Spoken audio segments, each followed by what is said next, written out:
Bienvenue dans Petite Histoire de la Chine ancienne, le podcast qui explore la richesse de la culture chinoise à travers de courtes histoires.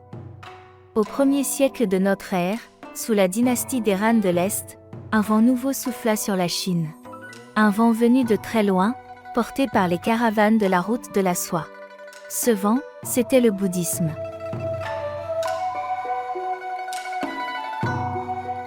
Selon certains récits, tout commença par un rêve. L'empereur Ming des Han aurait vu en songe une figure dorée, brillante comme le soleil, qui s'élevait dans le ciel. Intrigué, il convoqua ses conseillers.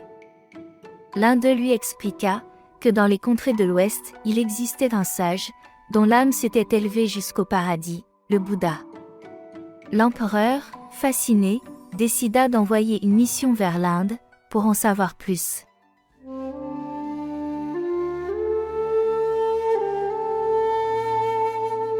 Quelques années plus tard, 2 moines indiens arrivèrent à Luoyang, capitale de l'Empire, accompagnés d'un cheval blanc, chargé de textes sacrés.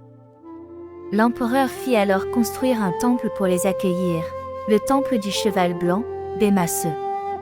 C'était le premier temple bouddhiste de Chine, le berceau de la traduction des sutras en chinois, et le symbole d'une nouvelle ère spirituelle. À cette époque, les nobles et les lettrés chinois étaient déjà fascinés par les arts de l'immortalité, les recettes d'élixir, et les pratiques de respiration censées prolonger la vie. Lorsque ces moines étrangers parlèrent de la libération de l'esprit, de la réincarnation et du nirvana, beaucoup de princes et de savants y virent une sorte de technique étrangère, du même genre que leurs pratiques. Ils accueillirent donc cette nouvelle foi, avec curiosité et respect.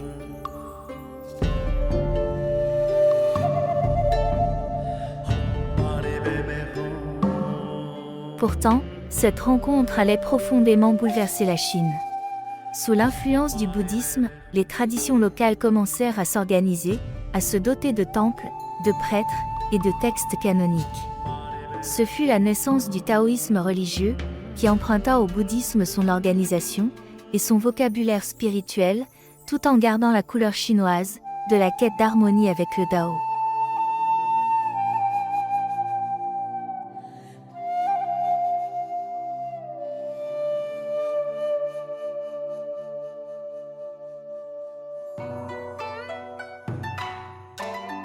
L'histoire du bouddhisme en Chine, c'est celle d'une rencontre, d'une adaptation et d'une transformation mutuelle. Et comme souvent dans l'histoire chinoise, les idées étrangères ne sont jamais simplement adoptées, elles deviennent, à leur tour, profondément chinoises. Tout comme le temple du cheval blanc lui-même, le bouddhisme en Chine a traversé les siècles, les guerres et les renaissances.